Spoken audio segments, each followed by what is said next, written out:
जय हिंद दोस्तों, कैसे हैं आप? उम्मीद करते हैं अच्छे होंगे। दोस्तों, हम गवर्नर जनरल से जुड़ी हुई महत्वपूर्ण तथ्यों के बारे में जान रहे थे।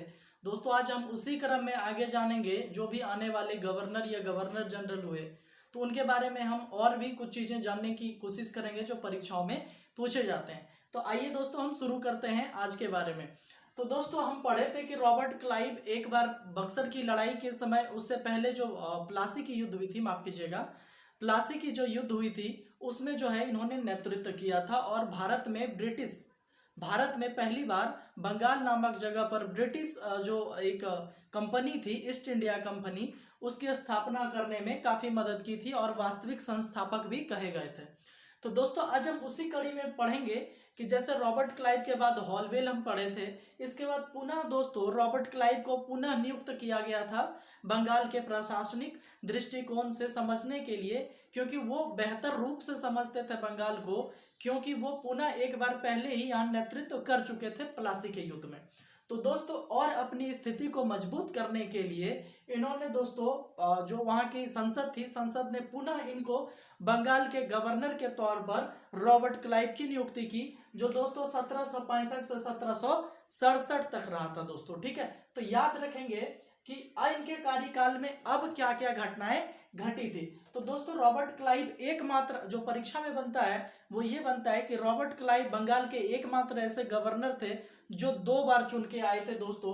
तो ये 2 बार गवर्नर के तौर पर बनने वाले पहले जो व्यक्ति थे, ये रॉबर्ट क्लाइव थे दोस्तों। ठीक है, अब याद रखेंगे 1765 में ही दोस्तों, 1765 में इलाहाबाद की संधि हुई थी। इलाहाबाद, याद रखेंगे, इलाहाबाद की संधि। ठीक है, याद रखेंगे, इलाहाबाद की संधि हुई थी। ठीक है, इलाहाबाद की संधि दोस्तों 1765 में हुई थी, जिसमें कि 2 संधियां थी, 12 अगस्त और 16 अगस्त को, जिसमें कि याद रखेंगे इसके तहत बंगाल, उड़ीसा, इन सभी क्षेत्रों को, जो कि बंगाल का क्षेत्र ही पहले पड़ता था उड़ीसा में, उन सभी क्षेत्रों में जो है इन्होंने अपना अधिकार मजबूत किया और टैक्स वसूलने की जो प्रक्रिया है उसको और मजबूत बनाया दोस्तों। तो इसी क्रम में जो है याद रखिएगा, इलाहाबाद की संधि के बाद उप दीवान की नियुक्ति इन्होंने प्रशासक के तौर पर कर दिया, जिसमें कि मोहम्मद, याद रखेंगे, मोहम्मद रजा खान, मोहम्मद रजा खान, याद रखेंगे, मोहम्मद रजा खान को बंगाल का, ठीक है, याद रखेंगे मोहम्मद रजा खान को बंगाल का, और सिताब राय, सिताब राय, ठीक है दोस्तों, सिताब राय को बिहार का, याद रखेंगे बिहार का, इनको दोस्तों उप दीवान, उप दीवान, ठीक है, याद रखेंगे उप दीवान की नियुक्ति की थी इन्होंने, उप दीवान की नियुक्ति कर दी दोस्तों। ठीक है, उप दीवान के तौर पर मोहम्मद रजा खान को बंगाल में और सिताब राय को दोस्तों ये जो है बिहार में उप दीवान के तौर पर नियुक्त किया था। ठीक है दोस्तों, इसके बाद आगे देखते हैं इन्होंने और क्या कदम उठाया था बंगाल के लिए।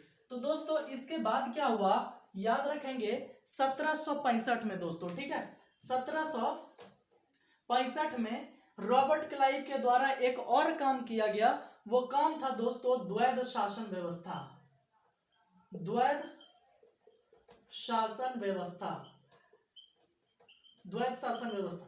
दोस्तों, द्वैध शासन व्यवस्था का जनक जो है वो कार्टियस को माना जाता है, लियो कार्टियस, याद रखेंगे, लियो कार्टियस, लियो कार्टियस को द्वैध शासन व्यवस्था का जनक माना जाता है दोस्तों। ठीक है, द्वैध शासन व्यवस्था का जनक लियो कार्टियस को माना जाता है। और बंगाल में दोस्तों द्वैध शासन लागू करने का श्रेय रॉबर्ट क्लाइव को जाता है, जो कि दोस्तों 1765 से लेकर 1772 तक रहता है। याद रखेंगे 1765 से 1772 तक जो है ये द्वैध शासन व्यवस्था बंगाल में लागू रहती है दोस्तों। एक व्यक्ति थे जिनका नाम था के एम पनिकर, याद रखेंगे, के एम पनिकर के द्वारा दोस्तों इन 7 वर्षों को लुटेरों का काल कहा है अंग्रेजों के संदर्भ में। ठीक है, अंग्रेजों के संदर्भ में के एम पनिकर ने 1762 से 1772 तक के काल को 7 साल के काल को इन्होंने लुटेरों का काल या फिर डाकुओं का साम्राज्य के नाम से संबोधित किया है दोस्तों। ठीक है, इसके बाद इनमें और चीजों को जान सकते हैं कि द्वैध शासन व्यवस्था के अंतर्गत इन्होंने 2 काम को किया था। सबसे पहला काम जो था वो था राजस्व, राजस्व एकत्रित करने के लिए द्वैत शासन व्यवस्था को लागू किया, और एक दूसरा जो काम था वो था निजामत। याद रखेंगे, निजामत। ठीक है दोस्तों, निजामत ये क्या होता है, राजस्व से ये क्या करते थे, टैक्स वसूलते थे दोस्तों। ठीक है, राजस्व से टैक्स वसूलते थे। और निजामत का अर्थ यहाँ ये हुआ कि निजामत से ये कहते थे कि हम विदेश विभाग, मतलब विदेश से जितनी भी चीजों का आयात होगा, निर्यात होगा, या फिर जो भी समझौता होगा उसको हम देखेंगे। और एक और चीज था दोस्तों जिसका नाम था रक्षा। ठीक है, रक्षा के क्षेत्र में जितनी भी चीजें बंगाल में की जाएगी वो अंग्रेजों के द्वारा की जाएगी, मतलब ईस्ट इंडिया कंपनी के द्वारा की जाएगी दोस्तों। तो निजामत का अर्थ था विदेश और रक्षा के विषय पर ये लोग खुद निर्णय करेंगे और टैक्स भी ये खुद ही वसूलेंगे। ये इनका द्वैत शासन व्यवस्था था दोस्तों। ठीक है, यही द्वैत शासन व्यवस्था धीरे धीरे ये बंगाल से बढ़कर धीरे धीरे पूरे भारत में भी फैल गया था, जिसको कि हम देखेंगे कि 1772 में दोस्तों, 1772 में ये तो समाप्त हो जाता है ये बंगाल में। लेकिन दोस्तों पुनः इसको याद रखिएगा, पुनः इसको 1919 में दोस्तों याद रखेंगे, पुनः इसको 1919 में फिर से इंप्लीमेंट किया जाता है। और दोस्तों इसको प्रांतों पर लगाया जाता है। ठीक है, प्रांत स्तर पर जो है इसको लागू कर दिया जाता है। और पुनः दोस्तों इसको याद रखेंगे 1935 का जो अधिनियम आता है, भारत शासन अधिनियम, उसमें दोस्तों ये प्रांतों से इसको समाप्त कर दिया जाता है और इनको केंद्र स्तर पर लागू कर दिया जाता है दोस्तों। ठीक है, याद रखेंगे 1919 में ये पूरे भारत के प्रांतों में द्वैत शासन व्यवस्था को लागू कर दिया जाता है और 1935 के भारत शासन अधिनियम से इसको समस्त पूरे केंद्र के लिए इसको लागू कर दिया जाता है और प्रांत में इसको समाप्त कर दिया जाता है दोस्तों। वो बात तो बराबर ही हो गया। ठीक है, तो वो चीजें जो है ये 1935 के अधिनियम से देखने को मिलता है दोस्तों। ठीक है, इसके बाद क्या हुआ दोस्तों, याद रखेंगे, इसके आगे की घटनाओं को हम देखते हैं।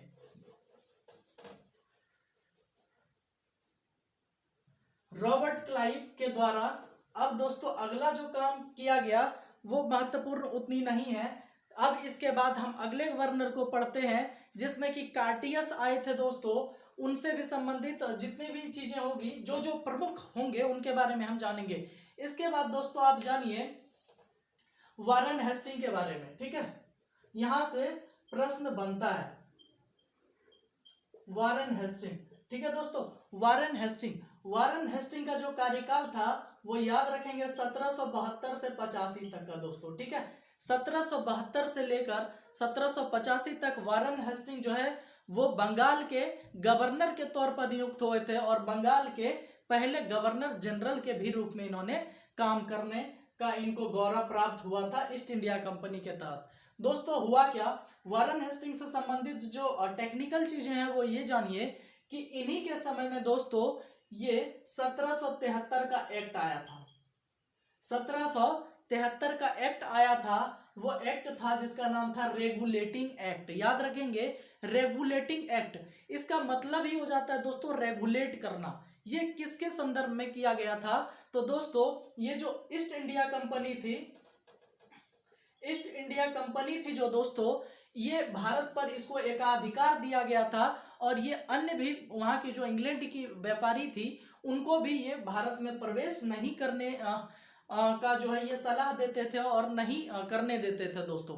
तो वहां के व्यापारियों में भी विरोध की भावना उत्पन्न हो गई और उन व्यापारियों ने वहां के संसद वहां के सरकार पर दबाव बनाना शुरू किया, जिसके तहत वहां की संसद ने एक एक्ट लेके आया जिसका नाम था दोस्तों रेगुलेटिंग एक्ट। मतलब ईस्ट इंडिया कंपनी को रेगुलेट करने के लिए रेगुलेटिंग एक्ट को दोस्तों लाया गया 1773 में। प्रश्न बनता है कि रेगुलेटिंग एक्ट पूर्ण रूप से किस वर्ष लागू हुआ, तो याद रखेंगे दोस्तों 1774 में रेगुलेटिंग एक्ट पूर्ण रूप से लागू हुआ था। तो दोस्तों इनसे जुड़े हुए टेक्निकल प्रश्न ये है कि वारेन हेस्टिंग बंगाल के अंतिम गवर्नर थे। याद रखेंगे, बंगाल के अंतिम गवर्नर वारेन हेस्टिंग थे और बंगाल के प्रथम गवर्नर जनरल दोस्तों ये 1773 एक्ट के तहत इसको बनाया गया था। तो जो जो चीजें 1773 के एक्ट में हुआ था दोस्तों उसको हम देख लेते हैं। 1773 के एक्ट में ये हुआ कि यहाँ के बंगाल के गवर्नर को दोस्तों गवर्नर जनरल बनाया गया। ठीक है, याद रखेंगे, गवर्नर जनरल बनाया गया बंगाल के गवर्नर को। ठीक है, दूसरा काम यह हुआ दोस्तों, इन गवर्नर जनरल को सहयोग के लिए, इनके सहयोगी के तौर पर जो है दोस्तों याद रखेंगे, चार सदस्यों का एक समिति बनाया गया दोस्तों, जो कार्यकारी सदस्य कहलाता था, जो कि इनकी मदद के लिए बनाया गया था, गवर्नर जनरल की मदद करने के लिए। तीसरा दोस्तों काम यह किया गया कि ये जो था याद रखेंगे, गवर्नर जनरल को, ये चार सदस्यों को इनकी जो है व्यवस्थापिका के तौर पर इनको बनाया गया, मतलब उनके काम के सहयोग के लिए। तीसरा काम दोस्तों ये किया गया इसमें कि बंगाल के तहत दोस्तों ये जो मद्रास का क्षेत्र था और बंबई, ठीक है, याद रखेंगे, बंबई और मद्रास को दोस्तों ये बंगाल प्रेसिडेंसी के तहत इसको अधीन किया गया दोस्तों, बंगाल प्रेसिडेंसी के तहत इनको जोड़ा गया और दोनों के प्रशासन को बंगाल प्रेसिडेंसी के तहत देखा जाएगा, ऐसा रेगुलेटिंग एक्ट कहा था। और इसके जो गवर्नर जनरल थे ये तीनों को रेगुलेट करेंगे दोस्तों। ठीक है, मद्रास को और जो है बंबई प्रेसिडेंसी को। ठीक है, इसीलिए ये सबसे ज्यादा महत्वपूर्ण था दोस्तों। और चौथा जो काम किया गया वो ये किया गया था दोस्तों 1774 में, याद रखेंगे 1774 में जो है एक सर्वोच्च न्यायालय, ठीक है, सर्वोच्च न्यायालय की स्थापना की गई दोस्तों कलकत्ता में। और याद रखिएगा ये भारत में पहला सर्वोच्च न्यायालय की स्थापना की गई थी दोस्तों कलकत्ता में 1774 में, और ये 1773 के रेगुलेटिंग एक्ट के तहत किया गया था। और इससे जो परीक्षा में सवाल बनता है दोस्तों, ये बनता है कि इसके पहले मुख्य न्यायाधीश कौन बने थे, तो याद रखेंगे एलिजा इम्पे। ठीक है, एलिजा इम्पे दोस्तों इसके पहले जो है मुख्य न्यायाधीश बने थे दोस्तों। ठीक है, तो ये हो गया इनके तहत जो रेगुलेटिंग एक्ट आया था 1773 के तहत। और यही जो गवर्नर जनरल को गवर्नर से गवर्नर जनरल ट्रांसफर किया गया दोस्तों, ये बनने का गौरव पहली बार वारन हेस्टिंग को मिला था। तो याद रखेंगे बंगाल का अंतिम गवर्नर पूछ ले तो वारन हेस्टिंग, क्योंकि ये वारन हेस्टिंग पहले गवर्नर के तौर पर नियुक्त हुआ था, बाद में रेगुलेटिंग एक्ट के तहत इसको बंगाल का गवर्नर जनरल बनाया गया। तो दोस्तों बंगाल का अंतिम गवर्नर जो है वारन हेस्टिंग और बंगाल का प्रथम जो है गवर्नर जनरल ये जो है दोस्तों वारन हेस्टिंग को बनाया गया। ठीक है दोस्तों, तो आइए अब हम वारन हेस्टिंग के बारे में पढ़ते हैं कि क्या क्या उनके द्वारा की गई थी।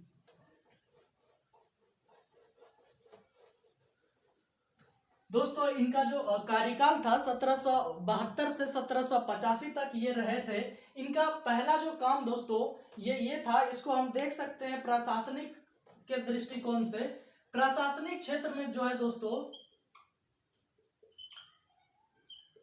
प्रशासनिक, ठीक है, प्रशासनिक क्षेत्र में दोस्तों ये याद रखेंगे कि इन्होंने 1772 में दोस्तों 1772 में द्वैध शासन को समाप्त कर दिया।